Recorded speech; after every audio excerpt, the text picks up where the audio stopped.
Ahora vamos a hablar de las crisis epilépticas, de la epilepsia y del estatus epiléptico. Sin embargo, vamos a comenzar hablando de la semiología ictal. En neurología, un ictus es una ocurrencia neurológica súbita, como por ejemplo un ataque cerebrovascular isquémico o hemorrágico o una crisis epiléptica. La definición de crisis epiléptica es la siguiente. Son todos aquellos signos y síntomas que son transitorios y son debidos porque en el cerebro hay una actividad neuronal excesiva o hipersincrónica. Usualmente esta actividad neuronal excesiva es autolimitada y por lo tanto las crisis epilépticas son una manifestación de la epilepsia.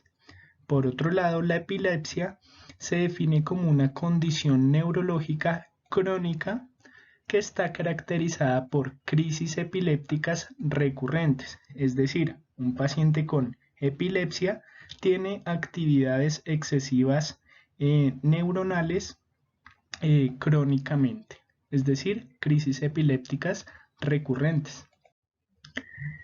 La crisis epiléptica, por su lado, se puede clasificar en dos tipos. Crisis epiléptica focal, donde la semiología inicial indica que y es consistente con la activación neuronal de una sola parte y de un solo hemisferio cerebral. Antes esta crisis epiléptica era llamada parcial, sin embargo, la nueva terminología que fue cambiada por la ILAE nos dice que debemos referirnos a esta como crisis epiléptica focal.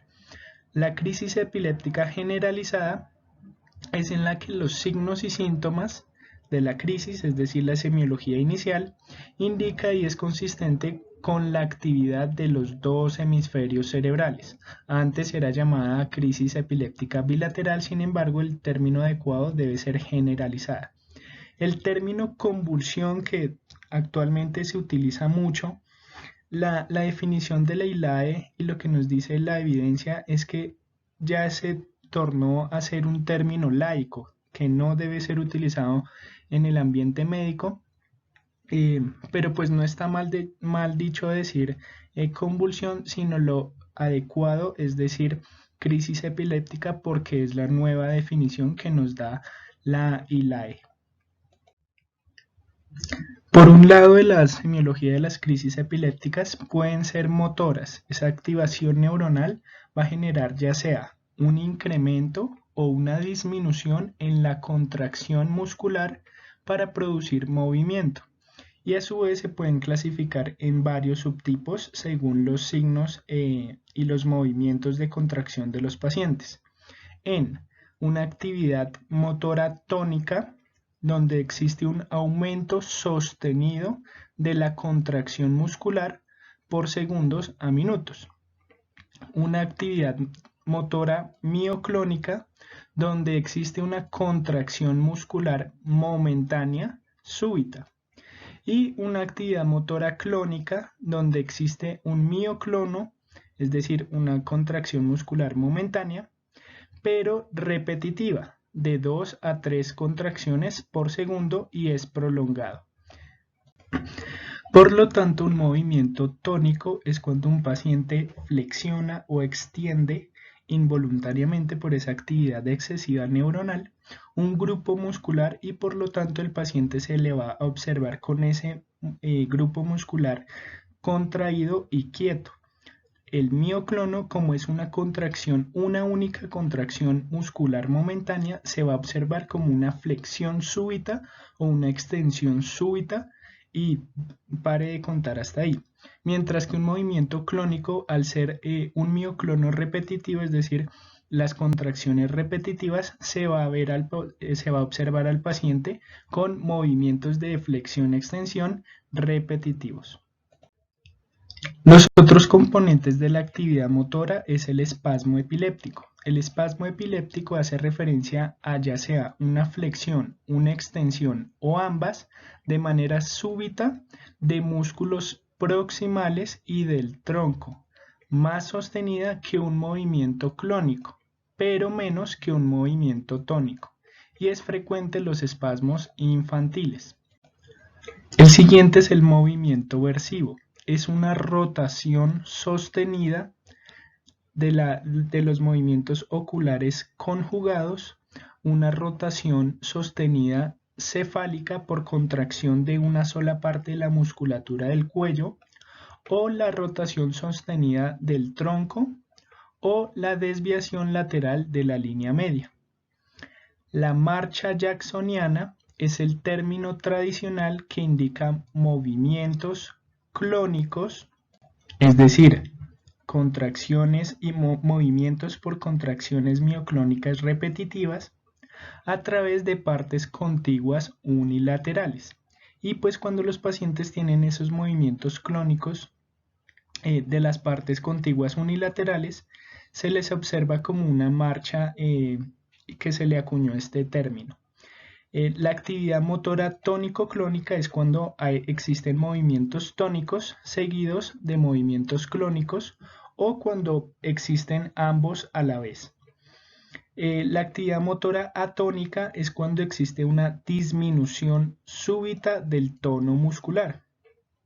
Y es por esto que muy frecuentemente en los pacientes que tienen esta disminución súbita del tono muscular, pues van a generar pérdida de la postura y pueden presentar caídas.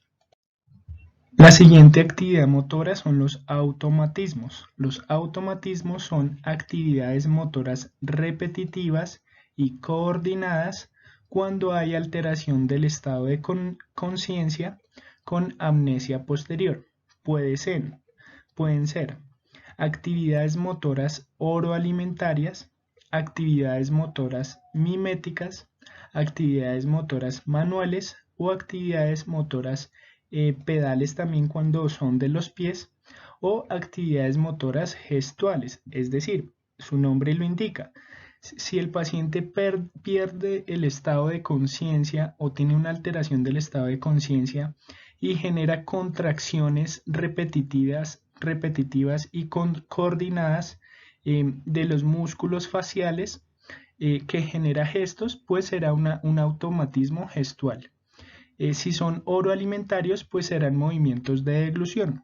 Si son miméticos, expresiones faciales.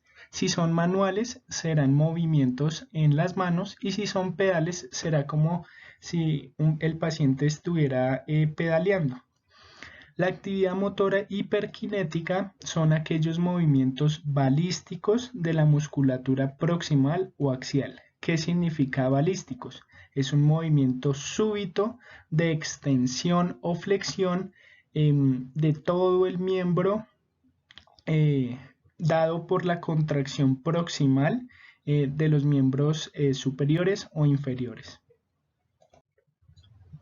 Ahora bien, como la corteza motora no es la única que tiene actividad neuronal excesiva, las demás partes de la corteza, una de las más implicadas, la corteza somatosensorial, puede generar actividad neuronal excesiva, y es por esto que los pacientes pueden tener crisis no motoras, las llamadas crisis sensoriales.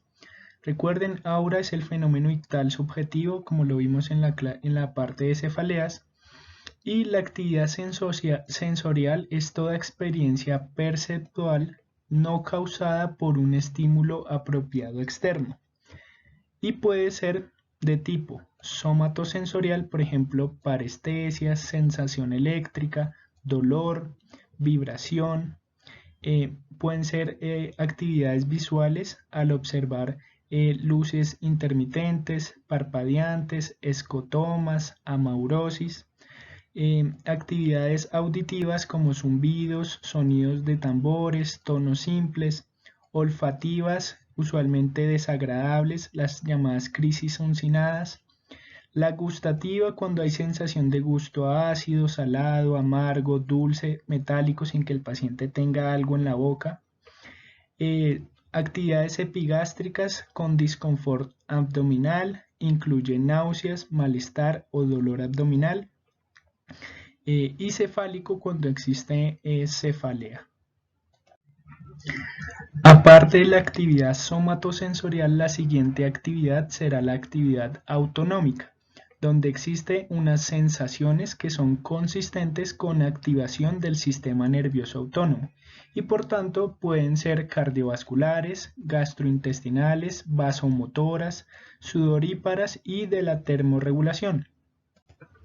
Es decir, los pacientes pueden tener taquicardias, bradicardias, episodios eméticos, náuseas, síntomas y signos vasomotores, ruboración, vasoconstricción periférica, vasodilatación, diaforesis, fiebre, hiperpirexia o hipotermia. Son aquellas experimentales y pueden ser afectivas, mnemotécnicas, alucinatorias y discognitivas, es decir, otra actividad neuronal que da estas características experimentales. Cuando los pacientes presentan miedo, depresión, alegría, enojo, debido a una actividad neuronal excesiva en ciertas regiones del cerebro. Será mnemotécnica cuando existe dismnesia ictal como una sensación de familiaridad, por ejemplo el típico déjà vu, o cuando no es familiar el jamais vu. Será alucinatoria cuando se crea una percepción sin el estímulo externo correspondiente y puede ser somatosensorial, auditiva, olfativa o visual. Y será discognitivo cuando hay alteraciones en la percepción, en la atención, en la memoria, en la emoción o en las funciones ejecutivas. Una vez conocida la semiología ictal, ahora sí vamos a hablar de cada una de las crisis epilépticas y cómo se clasifican. Recuerden que en el año 2017 la Liga Internacional contra la Epilepsia clasificó de nuevo las crisis epilépticas. Esta es la versión básica. Vamos a decir que un paciente tuvo un inicio focal de una crisis epiléptica o un inicio generalizado o un inicio desconocido. Si fue inicio focal, el paciente tuvo alteración del estado de conciencia o tuvo la conciencia conservada. Y si fue focal, fue de inicio motor o no motor, o si fue la focal que se generalizó. Si fue de inicio generalizado, fue motor o no motor, y si fue motor, si fue tónica, clónica, tónico-clónica o algún otro tipo de las motoras. Y a las crisis epilépticas generalizadas no motoras se les llama crisis de ausencia. Si fue de inicio desconocido, no sabemos qué fue lo que primero inició, focal o generalizado, entonces simplemente vamos a describir si fue motora, tónico-clónica u otras, o no motora, y en otro caso pues no clasificadas, porque no se sabe qué sucedió con el paciente. Y esta es ya la versión extendida de la clasificación de las crisis epilépticas, es lo mismo, inicio focal generalizado o inicio desconocido. Focal, conciencia conservada o alteración de la conciencia. Si fue focal, fue motora, si fueron automatismos, si fue un movimiento atónico, si fueron clónicos, si fueron espasmos epilépticos, si fue hiperkinética, si fue mioclónica, si fue tónica.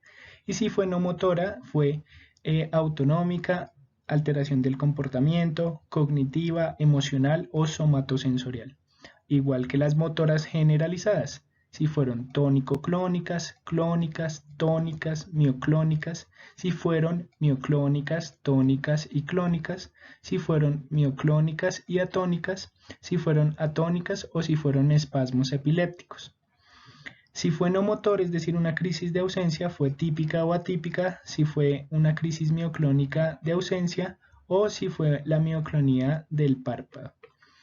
Y de inicio desconocido igualmente clasificarla. Y si no sabemos o el paciente no refiere, no se acuerda cómo fue o nadie estuvo presente, pues la clasificaremos como una crisis epiléptica no clasificada. Por lo tanto, siempre debemos preguntar en la historia clínica, observar si la actividad semiológica corresponde a una crisis. Lo siguiente, si fue motora o no motora. Si fue focal o generalizada, si fue una focal que se generalizó, o si fue una focal, si tuvo conciencia preservada o si hubo alteración del estado de conciencia. Y por otro lado, si la crisis epiléptica fue provocada por algún estímulo externo o interno, o si esta crisis no fue provocada por absolutamente ningún agente externo o interno. Por otro lado, debemos preguntarnos la duración, si el paciente tuvo amnesia posterior, si existieron síntomas asociados autonómicos como la pérdida de esfínteres o no, si el paciente tuvo aura antes de la crisis epiléptica, si el paciente tuvo síntomas en el estado posictal. El estado posictal es inmediatamente después de que el paciente termina su actividad neuronal excesiva. Este es un ejemplo de una crisis epiléptica generalizada. Hasta el momento el paciente no tiene actividad neuronal.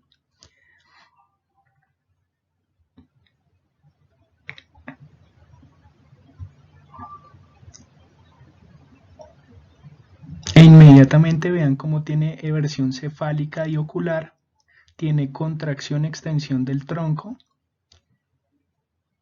e inicia con flexión de los miembros superiores del antebrazo, del tronco, de los miembros inferiores, extensión de los miembros superiores, extensión de los miembros inferiores.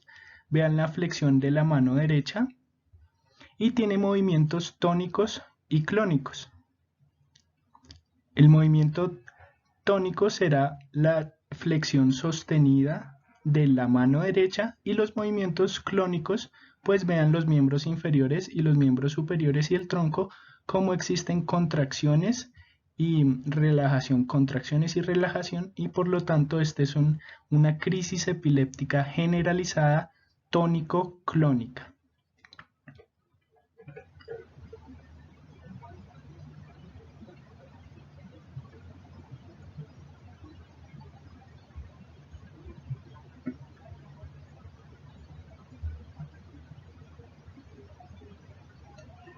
Una vez termina la actividad neuronal excesiva, el paciente entra al estado posictal. En este segundo ejemplo, traten ustedes de ver el video y de decir qué es lo que vieron y qué fue lo que observaron.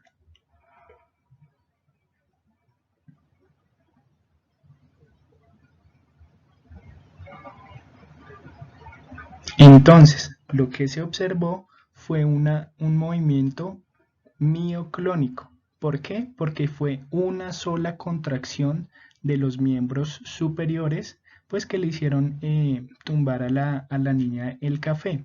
Entonces, cuando existe solamente esa contracción única y no es repetitiva, pues será una actividad motora mioclónica.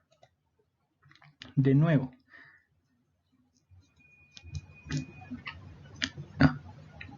si observaron, fue una contracción del brazo, de los ambos músculos bíceps, y eso fue lo que le hizo mover a la paciente sus miembros superiores. Por lo tanto, fue una mioclonía. Y en este tercero traten de averiguar qué es lo que tiene la paciente. White and the white and the white.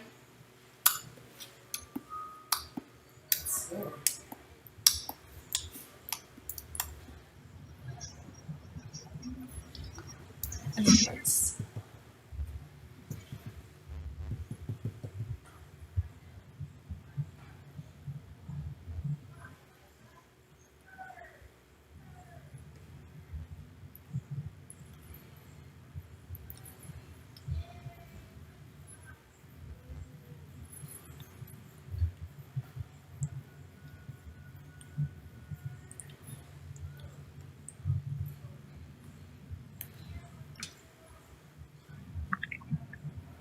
¿No dan?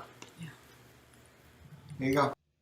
Entonces, lo que se observó fue una paciente con unos movimientos oroalimentarios, es decir, vieron los movimientos de masticación y las palabras repetitivas que decía la paciente. Entonces, esto correspondería a automatismos oroalimentarios, así la paciente no haya tenido alteración del estado de conciencia. De nuevo. White and the white and the white.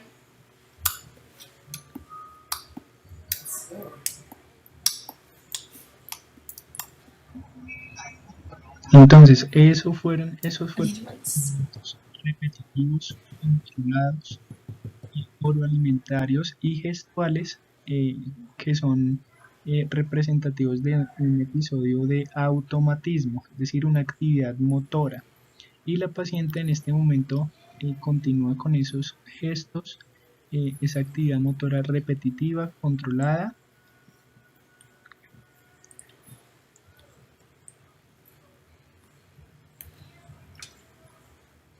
hasta que finaliza. ¿No dan? Ahora bien, vamos a hablar de las crisis epilépticas que son provocadas por un agente externo o por una condición interna del cuerpo. Estas son las causas que debemos descartar en el servicio de urgencias cuando una persona consulta por una crisis epiléptica o evidenciamos una crisis epiléptica.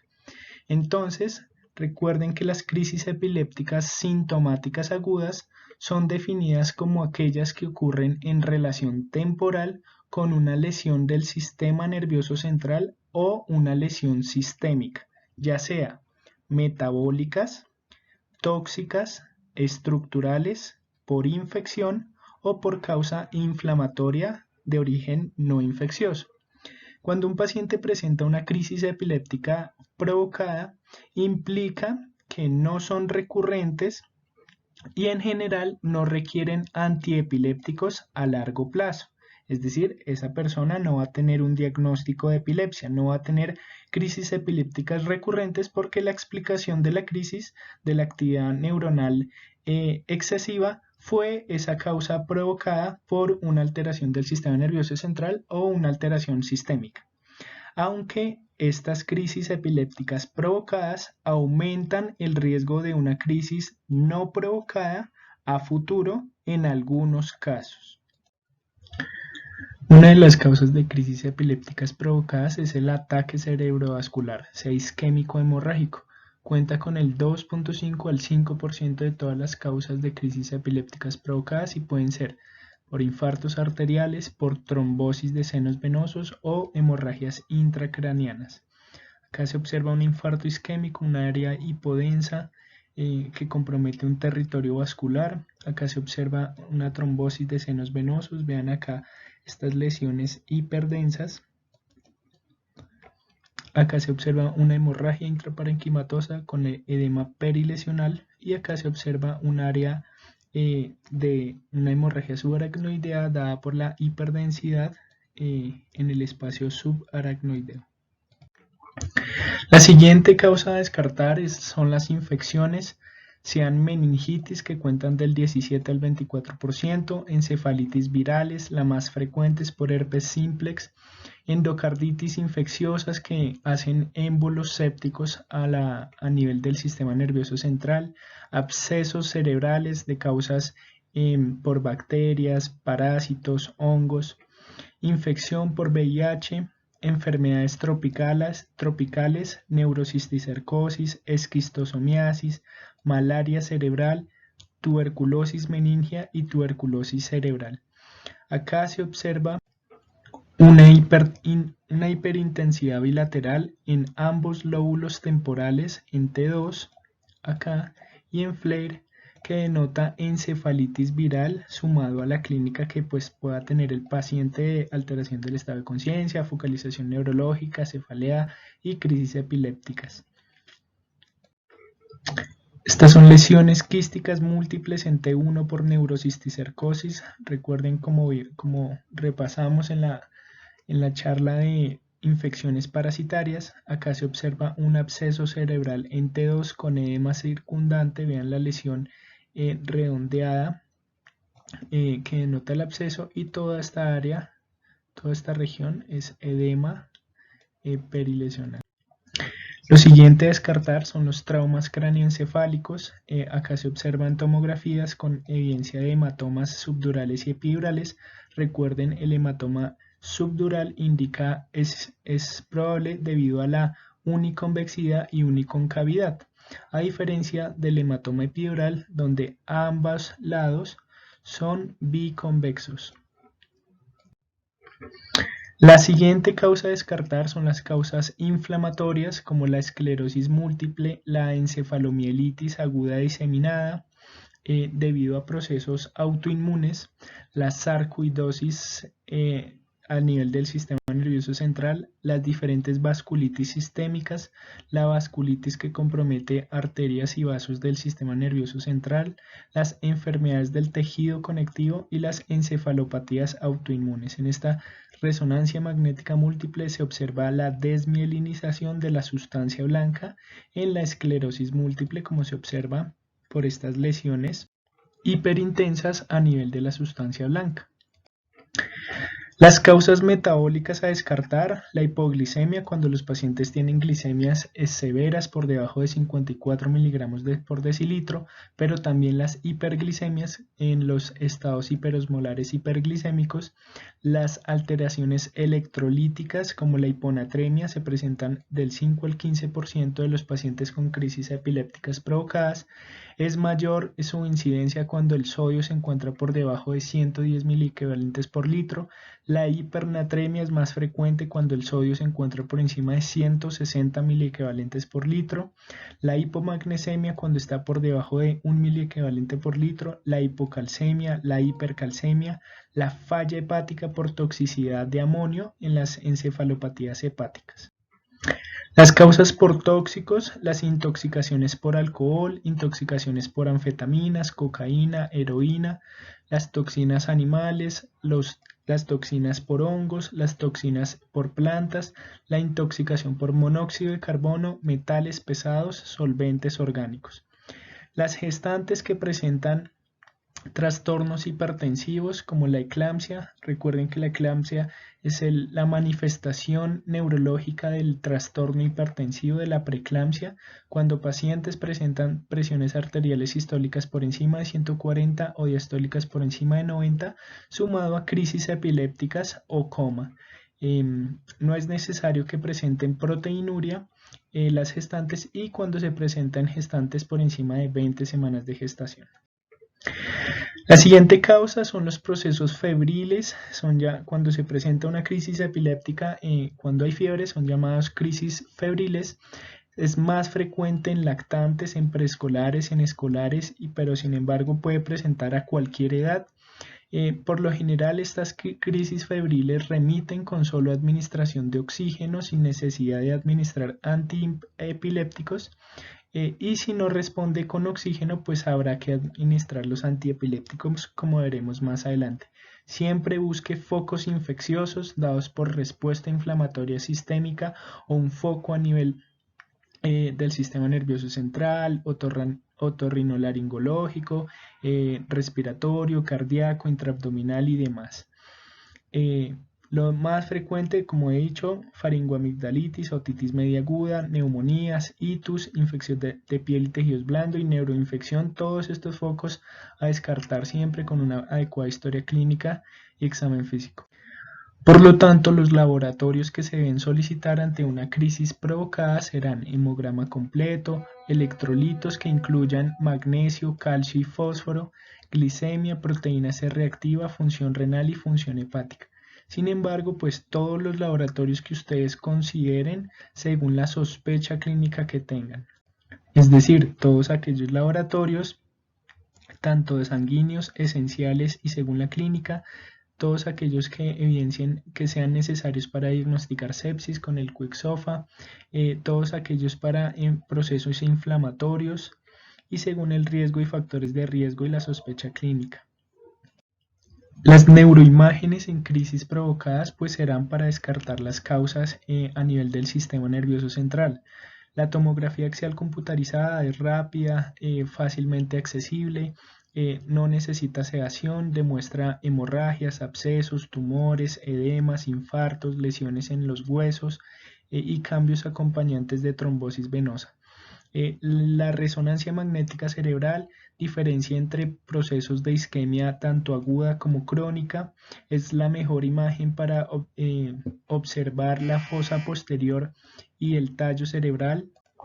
También es útil para demostrar cambios consistentes con encefalitis y procesos inflamatorios. Y por último, la resonancia es útil para observar lesiones en masa más pequeñas y malformaciones vasculares. Lo siguiente es a quienes se le indicará una punción lumbar en una crisis provocada. La punción lumbar estará indicada en todo paciente que no tenga una contraindicación específica, cuando se excluya trauma craneoencefálico, cuando no haya alteraciones metabólicas y en todo paciente que no se le demostró una etiología tanto al examen físico, historia clínica y tampoco se encontró nada en las neuroimágenes. Recuerden que cuando la presión de apertura se encuentra incrementada, indicará probablemente trombosis de senos venosos. También en procesos como meningitis, especialmente criptococosis meningia, pero también encefalitis o trauma. Cuando el conteo celular se encuentra por encima de 5 células de leucocitos, se encuentra normal. Es decir, indicará meningitis bacteriana si hay predominio de neutrófilos, si hay predominio de linfocitos, pues habrá que considerar meningitis virales, encefalitis, meningitis por micobacterias, infecciones fúngicas. Y cuando hay un predominio de ambas células, linfocitos y neutrófilos, pues indicará procesos inflamatorios. Recuerden que administrar antibióticos previo puede dar falsos negativos. Cuando hay proteinorraquia, pues indicará probablemente procesos inflamatorios, tanto infecciosos, autoinmunes, neoplasias o hemorragias. Cuando hay consumo de glucosa, es decir, hipoglucorraquia, recuerden que será menor al 60% de la glucosa sérica. Esto indicará hipoglucorraquia en procesos de infecciones bacterianas. Otros test que se pueden realizar en las punciones lumbares será PCRs virales, antígenos para criptococo, la tinta china para criptococo, muestras de Ziel-Nielsen para tuberculosis, PCR para tuberculosis, cultivos para bacterias, tuberculosis, virus y demás. Y por último, cuando se observan células malignas en citología y cuando se observa un líquido cefalorraquídeo santocrómico, indicaría hemorragia subaracnoidea. Y el electroencefalograma estaría indicado en crisis epilépticas provocadas. Sin embargo, recuerden que no es específico, especialmente en los adultos mayores. Es útil para distinguir las crisis epilépticas de los ataques no epilépticos, para identificar el estatus epiléptico no convulsivo y otras indicaciones por neurología. Ahora, en cuanto a las crisis epilépticas que no fueron provocados ni por causas metabólicas, ni infecciosas, ni inflamatorias, ni traumáticas, ni demás, tengan en cuenta que 150.000 estadounidenses tuvieron una primer crisis epiléptica no provocada en el año 2015. Tengan en cuenta que una crisis es un evento físico y psicológico traumático que conlleva consecuencias sociales importantes. Pérdida del privilegio para conducir un automóvil, limitaciones en el trabajo y demás condiciones sociales. Ante una primer crisis no provocada, hay que preguntarse por el riesgo de recurrencia. Esta es una tabla que nos muestra el riesgo de recurrencia de una crisis epiléptica cuando ocurrió una no provocada. Vean que el total de 3.212 pacientes de estas diferentes cortes, a las recurrencias a 1 mes, 3 meses, 6 meses, 1 año, 2 años, 3, 5 y más de 5 años, acá se encuentran los porcentajes. Vean que a 1 año el 32% de la población que tuvo una crisis no provocada, al año de haberla presentada tuvo una nueva. Y después de los 5 años, vean este porcentaje. 49%, es decir, que a 5 años la probabilidad sería el 50% de presentar una nueva crisis epiléptica cuando se tuvo una crisis no provocada. Estas dos gráficas nos muestran la proporción acumulada de la probabilidad de tener una nueva crisis epiléptica cuando se tuvo acá una sola crisis epiléptica no provocada y múltiples crisis epilépticas provocadas. Lo que nos deja esta gráfica es que la probabilidad aumenta con los años que transcurren. Vean cómo la probabilidad va aumentando exponencialmente en los años que pasan. Otra gráfica y evidencia que nos muestra que la probabilidad y el porcentaje de recurrencia de crisis epilépticas ante una crisis no provocada, vean cómo aumenta a medida que pasa el tiempo. Al año vean cómo puede ser desde el 20%, 18% hasta el 42% y vean que a los 5 años y más de 5 años aumenta hasta ser del 35, 40% hasta el 55 a 60%. Por lo tanto, usted cuando tenga un paciente que excluyó todas las causas posibles de una crisis epiléptica y por lo tanto tuvo el paciente una crisis no provocada, edúquelo y dígale que el riesgo de que esa persona pueda tener otra crisis epiléptica a futuro está entre el 21 al 45% a 2 años. Por lo tanto, viendo todo esto, no toda crisis epiléptica provocada o no es epilepsia, pero eso sí, toda epilepsia pues presenta crisis epilépticas no provocadas y hay una mayor susceptibilidad a que los pacientes tengan crisis provocadas, es decir, aquel paciente que se le diagnosticó epilepsia tiene más probabilidad de tener crisis epilépticas si tiene un trauma craneoencefálico, si tiene hiponatremia severa, si tiene hipernatremia severa, si tiene hipoglicemia severa. Ahora vamos a hablar de la epilepsia. En el año 2014, la Liga Internacional contra la Epilepsia cambia la definición de epilepsia. Por lo tanto, la epilepsia se define como una enfermedad cerebral con las siguientes condiciones. Por un lado, cuando una persona presenta dos crisis no provocadas con un intervalo de 24 horas. Puede ser una crisis epiléptica, por ejemplo, hoy, y en 2 días presentó otra no provocada.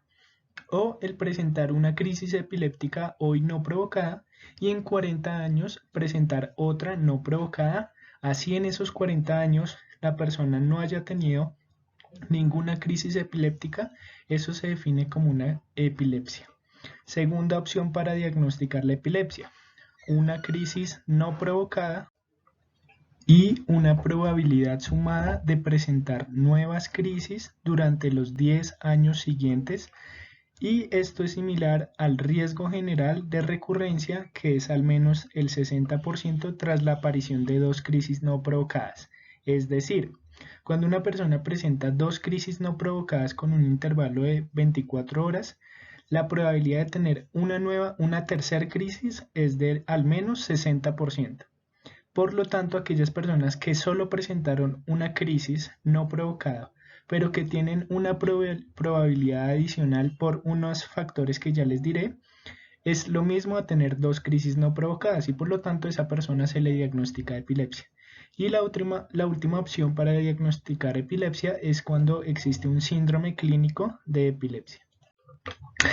Entonces, el criterio diagnóstico 2 nos dice de nuevo que exista una probabilidad de presentar una nueva crisis durante los siguientes 10 años de esa crisis no provocada. ¿Cuáles son esa probabilidad y ese factor de riesgo? Haber presentado un ataque cerebrovascular isquémico hemorrágico en el último mes, haber tenido una lesión previa del sistema nervioso central, un niño con una etiología asociada sintomática o estructural más un electroencefalograma epileptiforme, es decir, una persona que tiene una crisis no provocada y tuvo un ataque cerebrovascular isquémico en el último mes, se le diagnostica epilepsia. Una persona que tuvo una crisis no provocada y tuvo una meningitis o una encefalitis o un absceso cerebral o una vasculitis cerebral, entonces esa persona tiene epilepsia.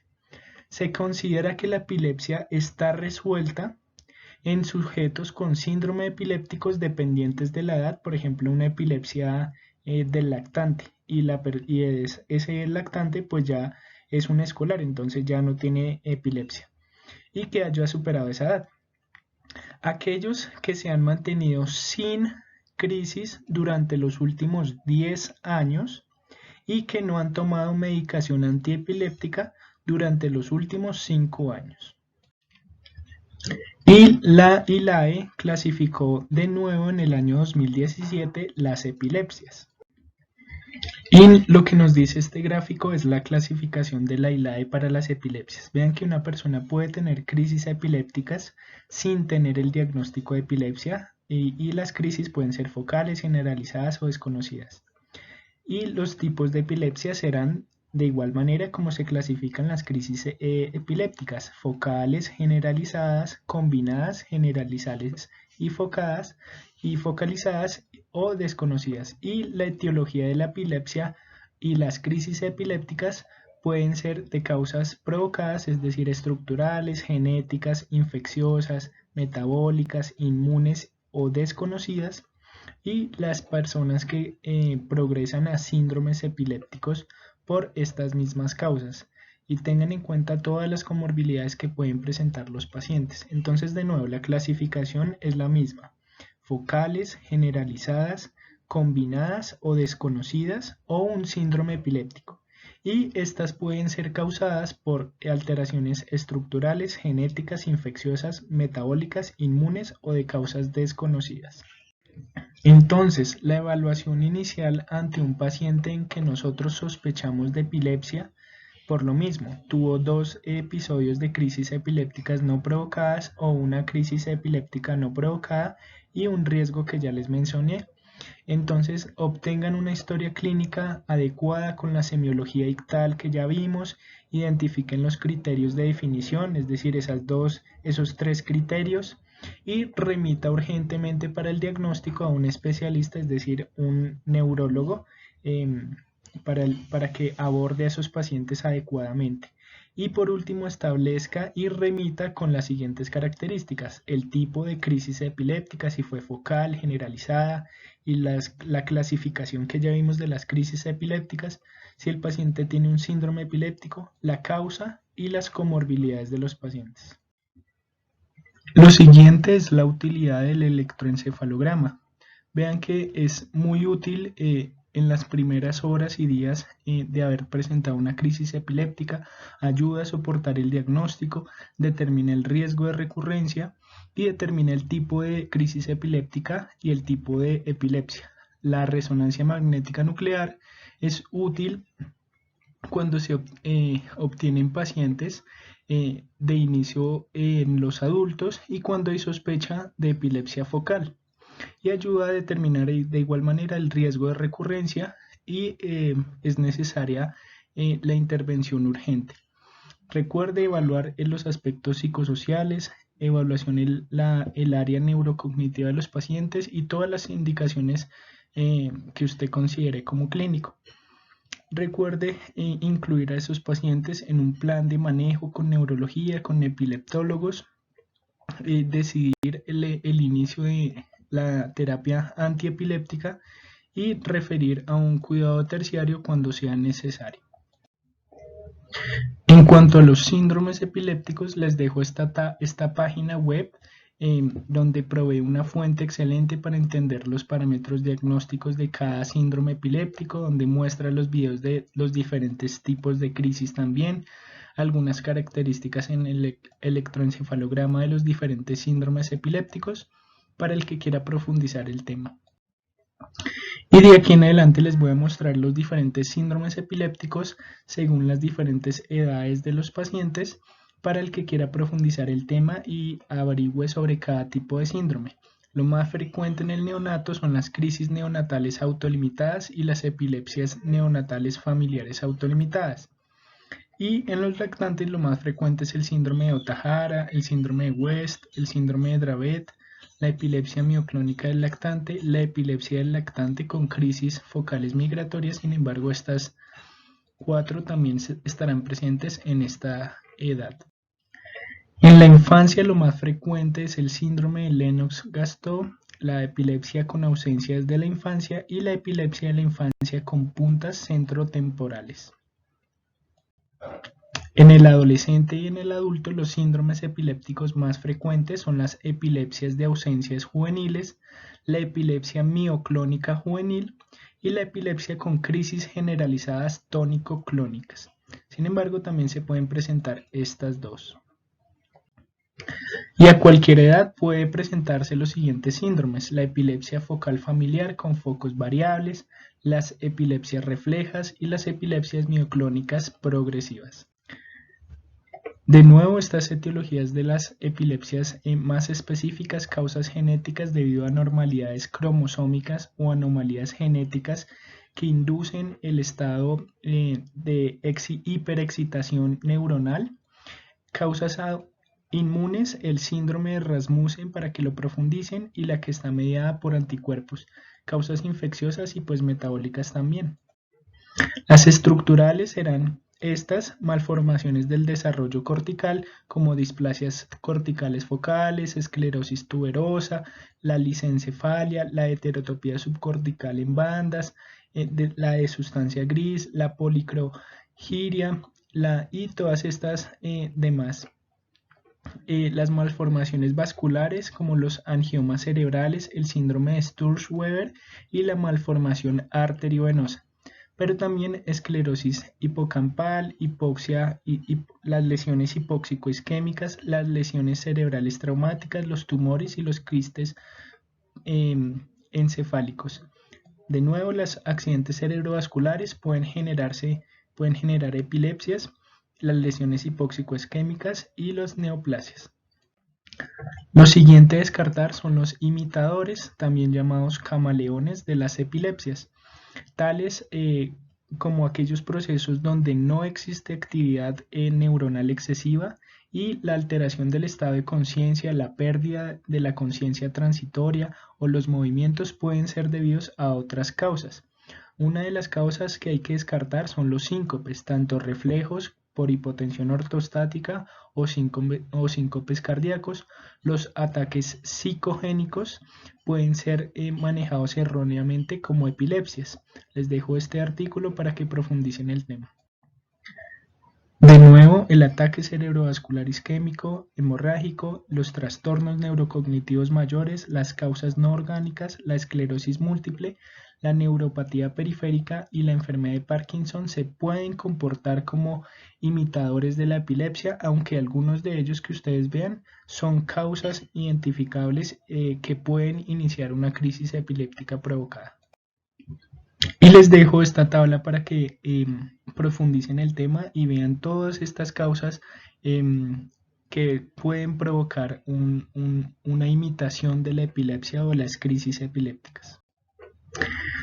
Vamos a tocar un poco los aspectos básicos de la fisiopatología. Les dejo literatura para que profundicen el tema. En cuanto a la fisiopatología de la epileptogénesis, las alteraciones celulares y moleculares causan eventos patogenéticos que resultan en una condición epiléptica activa.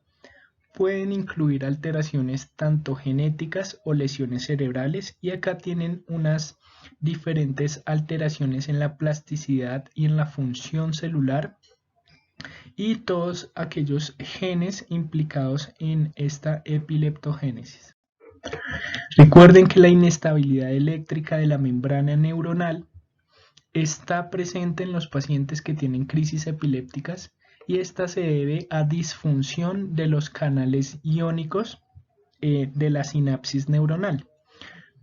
Redes neuronales con un desequilibrio entre las sinapsis inhibitorias, como el GABA, que hiperpolariza la neurona y por lo tanto inhibe el impulso, y alteraciones entre las acciones excitatorias de neurotransmisores excitatorios como el glutamato, que despolarizan la membrana neuronal. Por lo tanto, cuando existe un predominio de las redes excitatorias y una disminución de las redes inhibitorias, pues el paciente va a presentar una actividad neuronal excesiva.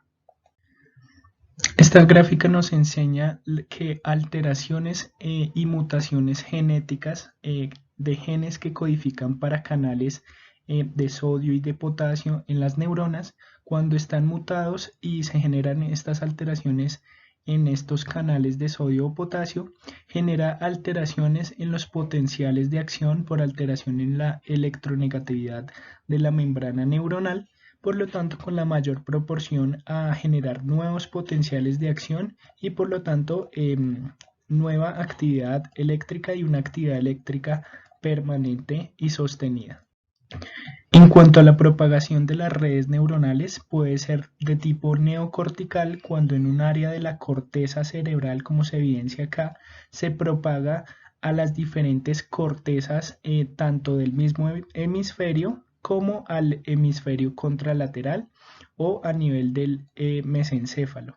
Las otras propagaciones de redes neuronales pueden estar presentes a nivel límbico o de inicio tálamo cortical, es decir, que se inicia a nivel del tálamo, como se evidencia acá, y se propaga a las diferentes áreas de la corteza cerebral. Estos son los diferentes síndromes epilépticos que se asocian a mutaciones puntuales en genes que codifican para canales específicos o para canales de neurotransmisores específicos, tanto excitatorios como inhibitorios. Una lesión epileptogénica bien descrita en la literatura son las esclerosis hipocampales, como se evidencia en las dos neuroimágenes de resonancia magnética. Esta es la esclerosis hipocampal cuando se presenta en los pacientes, es una lesión bien descrita que condiciona que los pacientes tengan crisis epilépticas recurrentes y por lo tanto epilepsia. Las siguientes gráficas son las explicaciones de la ictogénesis de las crisis focales. En este caso se observa una explicación de las espigas epileptiformes interictales, es decir, que en un área focal del cerebro, sea en la corteza, en el tálamo, en el sistema límbico, cualquiera que sea, vean cómo las neuronas, acá representadas por las bolitas blancas, no tienen actividades neuronales y las bolitas rojas indican una hiperactividad, una hiperfunción de la neurona. Las bolitas azules indican que la neurona se encuentra silenciada, es decir, que esa neurona, a pesar de que le transmitan una actividad eléctrica, esa neurona no se va a despolarizar. Entonces acá nos muestra cómo en regiones del cerebro puede existir en unas regiones focales actividad neuronal por hiperactividad y otras donde existe una hiperactividad en una interneurona, no en una neurona principal, pero a pesar de que estén rodeadas de neuronas silenciadas, pues no se va a propagar a las demás neuronas esta actividad. Estos dos ejemplos nos enseñan cómo existe una actividad o un inicio de hipersincronía donde por un lado en un área pequeña se inicia una actividad neuronal hiperactivada y vean cómo se va propagando en el tiempo, es decir, todas estas que no estaban activadas se van a activar por la activación de estas que estaban conjuntas a estas blanquitas no activadas y vean cómo se va propagando el impulso y ya toda la corteza y todas las neuronas se van activando hasta que se encuentran con un área neuronal donde se encuentran silenciadas y por lo tanto acá se detiene la actividad neuronal y no pasa a las demás neuronas no activadas. Pero esta gráfica de abajo nos enseña que también la actividad baja, es decir, la actividad se puede iniciar por interneuronas hiperactivadas. Vean cómo las interneuronas van activando más interneuronas a su alrededor y estas interneuronas en un momento pueden activar neuronas principales hasta que se propaga a todas las neuronas contiguas hasta que se encuentran con una región de neuronas silenciadas y por lo tanto hasta ahí termina la actividad neuronal excesiva y no se propaga a las demás neuronas. Está muy bien descrito la relación entre una crisis epiléptica causada por lesiones directas del sistema nervioso central, ya sea por daños a nivel de la barrera hematoencefálica o por gliosis reactiva a esas lesiones o por actividades a nivel del sistema inmune en contra de las redes neuronales. Ese insulto del sistema nervioso central y esa gliosis reactiva genera una reactividad de los astrocitos y reactividad de las microglías, que generan factores inmunomoduladores, enzimas remodeladas, factores neurotrópicos y factores de crecimiento que en final van a generar una actividad de hiperexcitación al alterar todos estos canales que ya mencionamos, tanto inhibitorios como excitatorios a nivel del sistema nervioso central. Es decir, que ante un insulto a nivel del sistema nervioso central genera una cascada de gliosis reactiva con activación inmunológica y alteración de la hiperexcitabilidad debido a alteración en las corrientes neurotransmisoras excitatorias e inhibitorias. Esta imagen nos muestra la importancia de la regulación de la homeostasis en la regulación de la neurotransmisión sináptica y los metabolitos energéticos por los astrocitos. ¿Qué quiere decir esto? Vean cómo el astrocito, debido a su metabolismo energético glucídico, vean cómo el metabolismo de la glucosa genera ciertos metabolitos que van a salir de los astrocitos y se van a dirigir a las neuronas circundantes. Y estos metabolitos generados por el astrocito va a regular en sí el proceso de neurotransmisión tanto inhibitoria como excitatoria.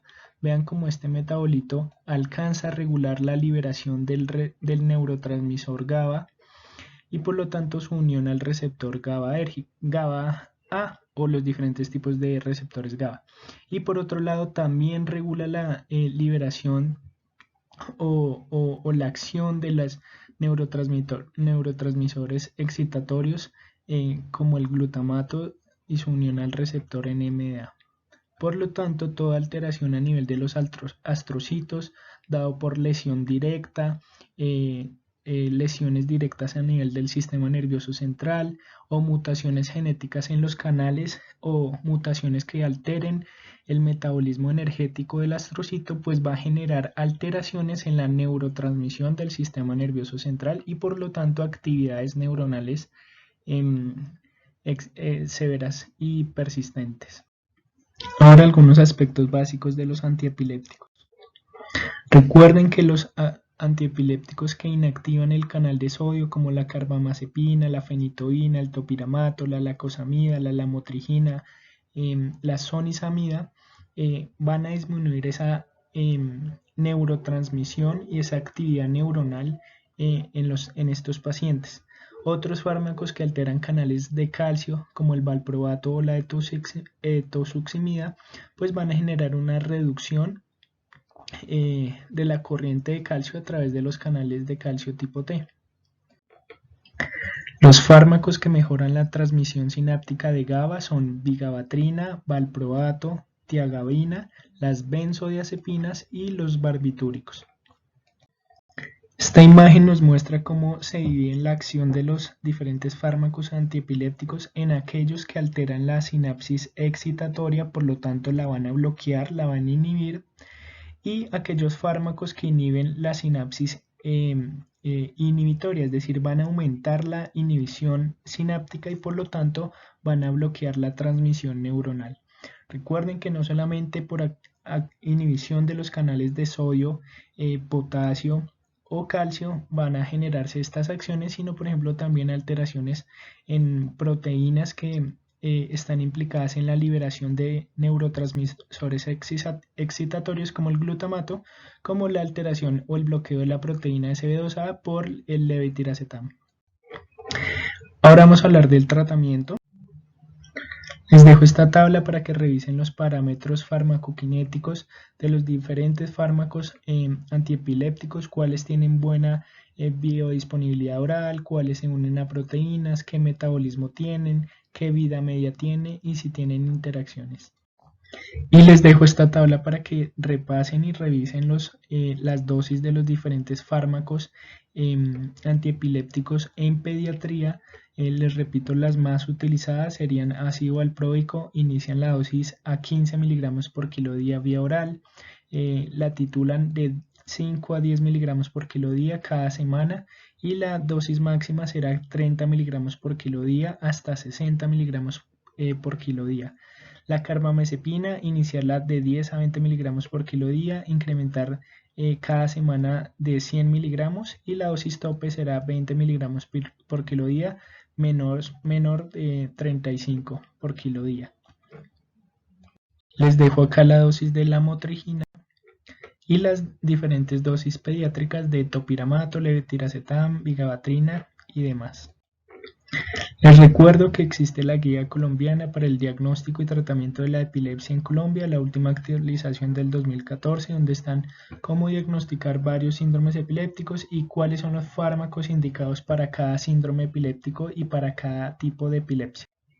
Les dejo esta revisión para que profundicen el tema de epilepsia fármaco resistente, cuáles son las razones por las que existe resistencia a los antiepilépticos, si es que en serio hay una resistencia a los antiepilépticos o si hay algunos tipos de pseudo resistencia.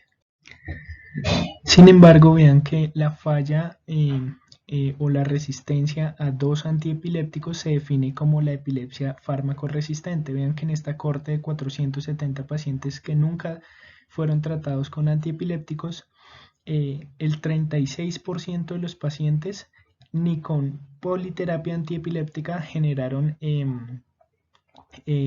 disminución de las crisis epilépticas. El 47% disminuyeron las crisis epilépticas con solo un antiepiléptico, el 13% con la adición de otro antiepiléptico y el 1% con 3 antiepilépticos. Y les dejo esta otra revisión para el que desee profundizar el tema de cuándo estará indicada la intervención quirúrgica en los pacientes con epilepsia fármaco resistente. Ahora vamos a hablar por último del estatus epiléptico. En el año 2015 la Liga Internacional contra la Epilepsia hizo la nueva definición y la nueva clasificación del estatus epiléptico. En esta nueva actualización proponieron dos tiempos en estos pacientes, el tiempo 1 y el tiempo 2, representados como T1 y T2. El tiempo 1 indica el momento en el que se deben iniciar los fármacos antiepilépticos y el tiempo 2 es el tiempo en el que se sabe que las consecuencias a largo plazo por ese estatus epiléptico iniciarán en los pacientes. Vean que desde 1867 el doctor Trousseau decía que en el estatus epiléptico, cuando una condición convulsiva es continua, siempre hay que sospechar y siempre se debe requerir una explicación. Por lo tanto, la definición nueva de estatus epiléptico es una condición resultante de una falla entre los mecanismos responsables para terminar una crisis o una falla en los mecanismos de iniciación que conllevan a una crisis prolongada anormalmente después del tiempo 1. Y también es una condición que puede conllevar a consecuencias a largo plazo graves después del tiempo 2, que incluyen tanto muerte neuronal, lesión neuronal, alteraciones de las redes neuronales, dependiendo del tipo y de la duración de la crisis. Es decir, que ustedes saben que después del tiempo 2, las personas tienen muerte neuronal, lesiones neuronales, alteraciones en las redes en estos pacientes. Ahora la pregunta es ¿cuáles son esos tiempos? El tiempo 1 para una crisis epiléptica generalizada tónico-clónica serán 5 minutos y el tiempo 2 son 30 minutos. Para una focal que se generalizó o tuvo una alteración del estado de conciencia serán 10 minutos y el tiempo 2 serán 60 minutos. Y para las crisis de ausencia del estatus epiléptico con crisis de ausencia, el tiempo 1 ya no será ni 5 ni 10, sino 15 minutos y el tiempo 2 no está conocido actualmente. Es decir, que ante un paciente que tiene una crisis epiléptica tónico-clónica generalizada, se deben iniciar los fármacos antiepilépticos a los 5 minutos y se sabe que si lleva más de 30 minutos ya ahí empieza a haber lesión neuronal. Si son focales, se deben iniciar los fármacos antiepilépticos a los 10 minutos y se sabe que hay lesión neuronal hasta la hora de haber iniciado la crisis. Y a los 15 minutos de haber iniciado una crisis de ausencia se deben iniciar los fármacos entre 10 a 15 minutos. Les dejo acá la clasificación del estatus epiléptico. Se clasifica si hay predominio de síntomas motores o si no hay predominio de síntomas motores, y las probables etiologías del estatus epiléptico y por lo tanto lo que debemos descartar en el servicio de urgencias. Cuando el paciente tiene síntomas, hay que descartar causas agudas como ataque cerebrovascular isquémico, intoxicaciones, malaria cerebral, encefalitis, causas remotas como de traumatismos, causas posencefálicas o después de ataques cerebrovasculares agudos, y las causas progresivas como neoplasias cerebrales, la enfermedad del áfora y otros trastornos neurocognitivos. También aquellos síndromes electroclínicos que definen el estatus epiléptico, es decir, hay ciertos síndromes con mutaciones genéticas que inducen a un estatus epiléptico. Les dejo acá las causas de los síndromes que hacen propenso a que el paciente presente estatus epiléptico. Entre los más conocidos, el síndrome de Ohtahara, el síndrome de West, el síndrome de Lennox-Gastaut, el síndrome de Landau-Kleffner, la enfermedad de Alzheimer y demás. En el año 2019, la Asociación Colombiana de Neurología lanzó el Consenso Colombiano para el Tratamiento del Estatus Epiléptico en Colombia. Estos son los laboratorios que ustedes deben solicitar para el enfoque de estos pacientes y encontrar la posible etiología: cuadro hemático, electrolitos, gases arteriales, glicemia, función hepática y renal, tamizaje toxicológico y niveles séricos de los antiepilépticos si es que los pacientes están con fármacos antiepilépticos. El manejo del estatus epiléptico y en general de las crisis epilépticas es la evaluación primaria ABCDE. Evalúe la vía aérea, despeje la vía aérea. En estos pacientes con crisis epilépticas generan muchas secreciones a nivel de la vía aérea, por lo que siempre esté pendiente en aspirar las secreciones orales. Evalúe la ventilación de los pacientes, de soporte ventilatorio si es necesario con bolsa, válvula, máscara. Si es necesario intubar, realice la intubación orotraqueal. Evalúe la circulación, cómo está el pulso, la presión arterial, signos de hipoperfusión y el estatus neurológico. En el estatus neurológico, pues clasifique el estatus, la crisis epiléptica, si es focal, generalizada, si es motora o no motora y demás. Entonces, dentro de los primeros 5 minutos de toda crisis epiléptica y de un estatus epiléptico, el manejo será con benzodiazepinas, ya sean endovenosas o intramusculares. Sin embargo, en los neonatos difiere, ya que la primera línea es el fenobarbital. Ante un estatus epiléptico que progresa más de 5 minutos seguidos, entre los primeros 20 minutos en el manejo de la generalizada, la primera línea puede ser ácido valproico, la segunda línea puede ser fenobarbital, o si no tienen estas dos o hay contraindicación, pueden utilizar levetiracetam. Si es focal, serán ácido valproico, fenobarbital o fenitoína, levetiracetam o lacosamida.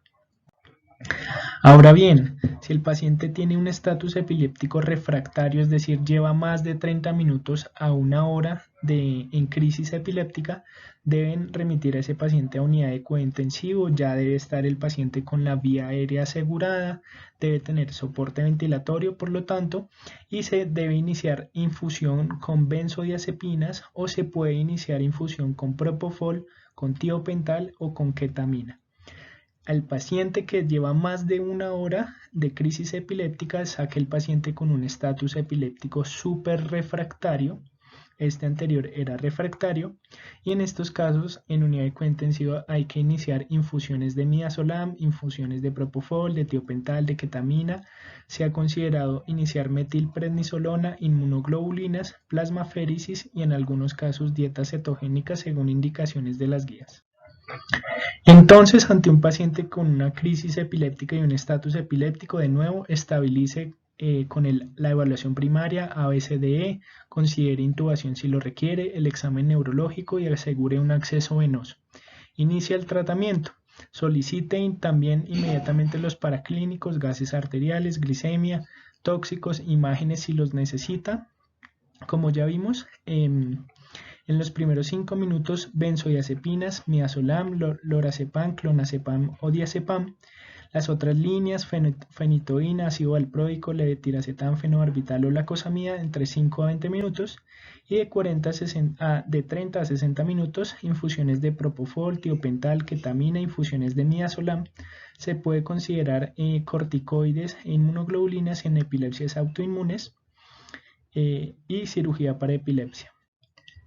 Estas son las dosis de benzodiazepinas. El midazolam se puede utilizar desde 0.1 a 0.3 miligramos por kilo intramuscular. Sin embargo, la Acta Colombiana de Neurología indica iniciar inmediatamente con dosis de 0.2 y máximo 10 miligramos.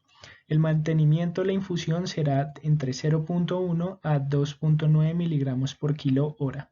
El diazepam iniciar 0.15 miligramos por kilo endovenoso, máximo 10, y se puede repetir a los 5 minutos con un mantenimiento o una infusión a 5 miligramos por minuto.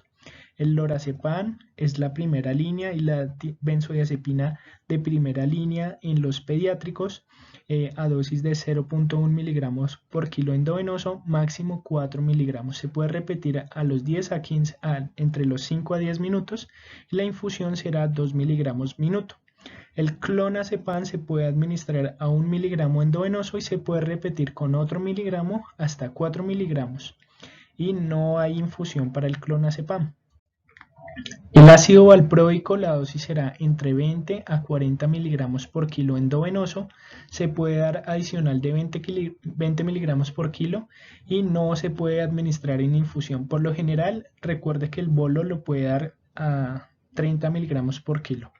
El levetiracetam, el bolo será entre 3 a 4 gramos endovenoso o vía oral. No se puede administrar en infusión y recuerde que no se puede administrar en menores de 4 años. La fenitoína a dosis de 20 miligramos por kilo endovenoso se puede adicionar de 5 a 10 miligramos por kilo y no hay que darlo en infusión. El fenobarbital 20 miligramos por kilo endovenoso. Está la misma dosis para pediátricos y neonatos. Se puede adicionar, dar uno adicional entre 5 a 10 miligramos por kilo y no se puede dar en infusión. El tiopental a 3 miligramos por kilo endovenoso, infusión de 2 a 5 miligramos por kilo hora. Y la lacosamida 200 a 400 miligramos endovenoso y no se puede dar en infusión. El propofol a dosis de 2 miligramos por kilo, recuerden que a esta dosis ya se pierde el estímulo respiratorio, por lo que ya habrá que dar ventilación mecánica de soporte. La infusión será entre 2 hasta 5 miligramos por kilo hora, sin embargo el consenso de neurología dice que hasta 15. En estos casos ya será solo manejo en unidad de cuidado intensivo. Y la ketamina a dosis de 5 miligramos por kilo endovenoso e infusión 1.2 a 7.5 miligramos por kilo hora. Les dejo acá unos tips para que en pacientes con falla hepática y enfermedad renal crónica o disfunción renal, cuáles son los antiepilépticos que hay que ajustar, cuáles son los que hay que ajustar según en pacientes con neoplasias, en pacientes con VIH también cuáles son los que hay que ajustar. Cuando tenga enfrente un estatus epiléptico, calcule el pronóstico de estos pacientes realizando el puntaje de esta escala llamada STESS y anótelo en la historia clínica. Así como debe realizar también este otro puntaje llamado EMSE. Espero les sea de utilidad.